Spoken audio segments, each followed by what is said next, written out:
talk about April in Paris, but we're going to talk about April in Pelzer. It's spring. Let's talk about what's going on in Pelzer here going into this warm weather. April in Paris, you say? That sounds pretty exciting, but April in Pelzer, that's going to be a lot more affordable. You don't need a plane ticket, and you can visit for the day. Yeah, we're not quite as fancy as Paris just yet, but we're working on it. And one of the things that we have discovered, a very inexpensive, low-maintenance way to beautify any place in town, wildflowers. Man, I am sold on wildflowers.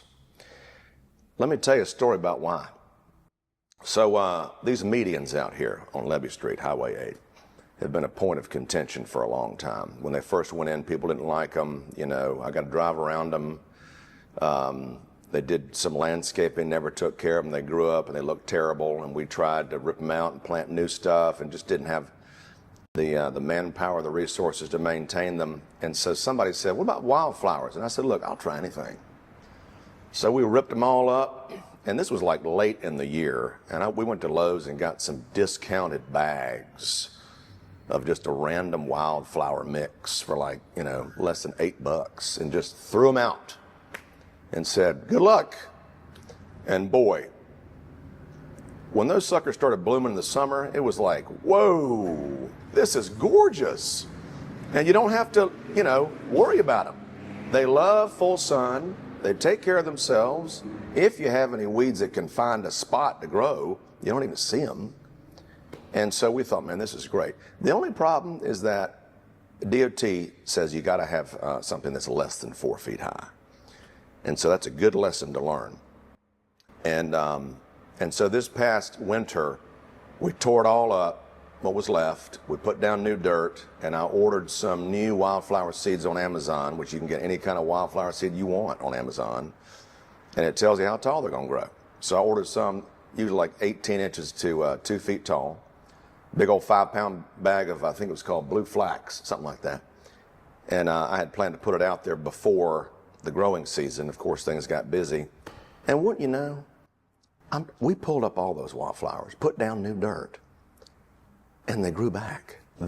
Everything you see out there was the wildflowers who said, no, we're not done yet.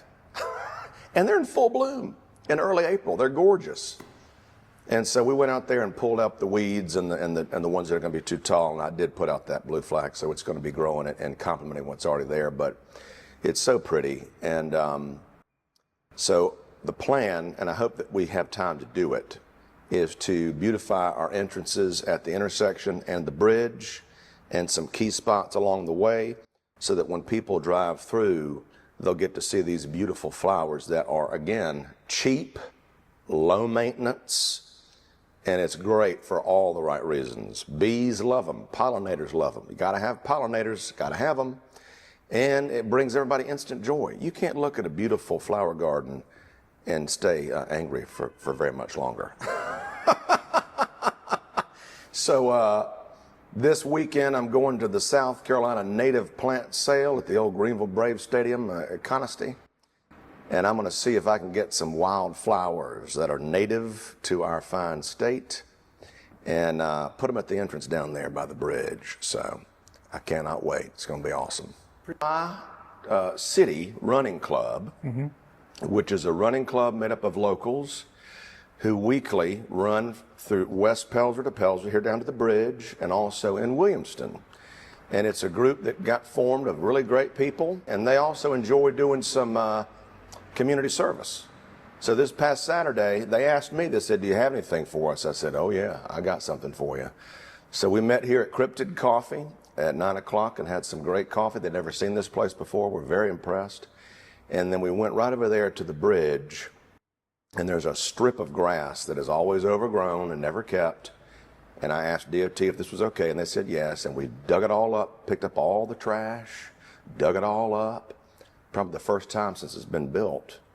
And I'm going to get some good dirt. And I am educating myself on wildflowers and also native plants. And they've got a huge list and thousands of plants for sale of wildflowers and trees and shrubs that are all native to South Carolina, which means they belong here and they thrive here. And so I thought, how cool would it be for folks who are coming in from Greenville County to be hit with a little wow zone of all these beautiful flowers that are actually native to our state. I'd love to keep doing more of that because, you know, it's just so easy, and beautification is so important for a little town like this to sell ourselves as a place that you want to come do business and that you want to come start maybe your first home, buy an old mill house and renovate it. But we're really excited about dirt. Let me explain what that means. Right here beside us, up Courtney Street, right here, Courtney Park, a new residential development, 125 new homes. They are approved to move dirt, and it is supposed to happen this month, I'm hoping. They're approved, they've got their permits, they're ready to go, they're ready to rock. They've cut down the trees, and folks keep asking, when's this going to happen? When's this going to happen? Well, they're approved to move that dirt. And we've asked them if they have anything extra, we'd like some of their dirt, because, you know, cheap as dirt is not really true. Dirt is expensive. It is. And we've got a few places to fill in, especially down by the lower boat ramp, that we want to fill in and level out and make that into a park area one day. Anything going on in the upgrades to the parks? You talked about you've been out digging and doing things. Anything going on at the parks? Yes, sir. We spent some money recently clearing out some brush down there at the lower boat ramp. They've been asking for that for years. They want to see through it and see to the river, and also it's another safety measure. So we spent some money clearing all of that out, and we've been taking out dead trees and other areas in the right-of-way and some of the town lots that the residential lots that the town owns, empty vacant lots, trying to take care of those and clean those up, because, you know, if we don't take care of our own properties, we can't expect anybody else to take care of theirs, you know, so we have to do that. The Monkey Park is our main signature park, and we recently purchased a leaf vacuum contraption to put on the back of our big lawnmowers, because that park is full of leaves after fall, and will hopefully allow us to do that a little bit faster. We've got an Easter egg hunt coming up with the Church of God on the 19th, so we need to make sure that Monkey Park looks good for them. And we're working on that old bathroom. We've ordered some new industrial strength sink, and we got new toilets in there. You know, that bathroom's been shut down for years because it was vandalized all the time. And so we're going to try again.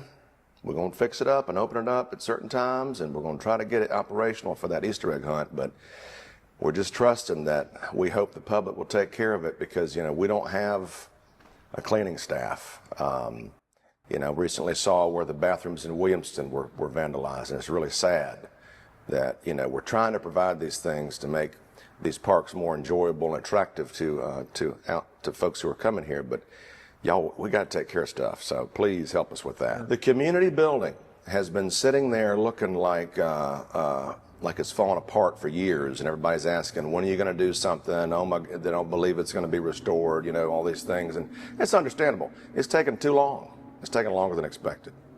And I'm not happy with that. But what I am happy with is that we are finally at the place to put an ad in the Journal for several weeks to take bids, official bids, on the actual construction of the renovation of the community building. The plans are done. The architectural renderings are finished. The engineering plans are done. We're working with Preservation South. It is the go-to company for historic renovations and historic tax credits, which are very important to us. So if you look at that building, it's going to be transformed. It's going to start happening this year, guaranteed. We are adding an addition, if you're looking at the front of the building, an addition to the left, which will be a full kitchen, storage, and bathrooms, new bathrooms, ADA accessible bathrooms. And it will look like, as close to possible, what it might have looked like when it was first built, including the color choices. And that project is happening first. We've already surveyed the new lot, and it's in the system. We're going through the process right now of achieving those tax credits, and if y'all don't know what that means, in this state, there's an opportunity, and I believe that they did this with this building here, that if you own a building and you commit to restoring it to its historical standards, that you can go through a process where you can sell tax credits to companies and then get back up to 45% of your investment. And that's important to Pelzer because we don't have town property taxes. And so this is a wonderful opportunity to create more revenue for the town through this process and save one of our historic assets. We have 3 of them. 2 of them are being worked on, and the 3rd we're talking about for the future. So the community building is first, and you are going to see construction on that building in 2025 because we are using ARPA funds, which have to be spent by the end of next year. Otherwise, we got to send them back to Washington, which we ain't going to do. Okay? So that's exciting. And then over to Bill Hopkins Field, we are still maintaining that. You know, we spent a lot of money restoring that infield, and folks are using that far more than they ever have in the last 10 years, and we're excited about that, both adults and children. And right now it's still free, and a lot of churches are using it. Local adult group was using it, and then the other old field, the softball field, known as Red Hill, a gentleman has begun a soccer club called Pelzer United Soccer Club, and they've been using that field to practice on the weekends, and I believe it's growing quickly. Soccer is something that folks around here want to have for their children, and previously some of them have had to go out of town to get that. So I believe he is expanding and looking for other fields. It's exciting to see the new life coming back to those ball fields. Of course, a lot more can be done. We'd like to see a lot more. I hope and think we're working on a master plan with the county, which would be really great to see and have for all of our parks. They've begun master plans for us for Monkey Park and also the kayak launch. So we want to continue that with them and what they're doing with the old mill sites. The county has now taken on ownership of all the old former mill sites here in Pelzer, both the lower mill, the original mill, and the upper mill. And they have already cleared all of the trees and brush that has grown up on the lower mill down here. And I've never seen it this clean in the 11 years I've lived here. And I believe they're working on getting some grant funding to save the old admin building right here, the old office building, which is falling apart and been neglected for a long time. Roof is caving in. It's got a lot of potential. I mean, it's right there, right at the river. And we'd love to see something exciting happen there. So I believe they're working on finding some funding for that to begin with. And then involving the town residents in coming up with a new master plan for those properties, and hopefully to include some of our parks in there as well all at once so we can get it all done. Like, we've had a town master plan in the past, which was very beneficial, but it was kind of generalized. So this will be a more specific master plan for these specific properties, and town residents will get to have a say in what goes on down there. This is a perfect location. I'm sure you can hear the traffic outside this room. I'm having a shout over it almost. This is the real Southern Connector. We're in a perfect location. Highway 8, Levy Street, turns into 418, connects to 385, down to Columbia, Spartanburg, wherever. And they cut through here as a shortcut to connect to 85. So the traffic here, especially around 5 o'clock, I can't even get in my driveway. It's crazy, okay? And we're right here on the river, and there's more interest and more talk about this river. This river is going to be something really important to us for recreation, to draw people here. And also, we're part of Anderson School District 1, the best school district in the whole state. So, yeah, come on. It's going to be great.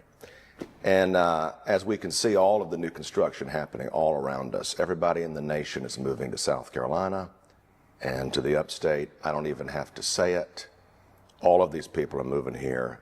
Everybody wants to build a house on any patch of land they can find in Anderson County. We're excited to see that growth and how it's going to to boost this little town. And I hope that we can continue to retain our identity and welcome our new visitors and new neighbors to this town, because it's coming, it's inevitable. So let's get ready for it, and let's get excited about it, and let's open our arms to it. It's going to be great.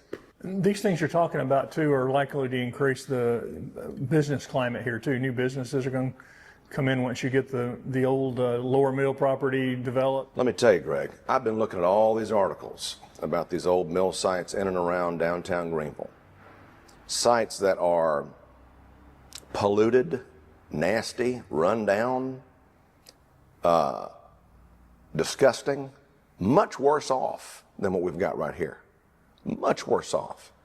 And these multi-million-dollar investments to make these the coolest places anywhere in the upstate, it blows my mind. When you've got people with vision and creativity who think outside the box and think beyond just the simple idea of townhomes. We've got an opportunity right here, and I hope anybody who's got the ability to also share in this vision right here, all those wonderful places that they're putting these old polluted mill sites, they're getting their tax credits, their mill, all that jazz. But what you've got here is something better because it's on the river, okay?